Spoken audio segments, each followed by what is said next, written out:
Môžeme robiť toľko výskumov, koľko len chceme a vedecká komunita robí, čo robí, ale kým sa tento alarm nedostane k verejnosti, nič sa nezmení však. Už to viac nie je len vedecký problém.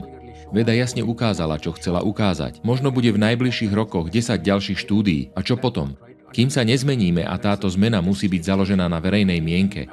Chcem tu zanechať niečo. Viete, naše dedičstvo by malo byť pre naše budúce generácie obývateľné a to je ten čistý zmysel, ktorý máme všetci spoločný. Ak si dokážeme uvedomiť súvislosť s našim vlastným zdravím, myslím si, že to je pre nás všetkých oveľa silnejší a príťažlivejší dôvod konať spoločne. Myslím, že je to veľmi dôležitý bod a myslím si, že na spoločenskej úrovni musíme všetci do našich bilancií zahrnúť aj iný rozmer okrem dolárov, libier, eur a rupí. Je to zdravie.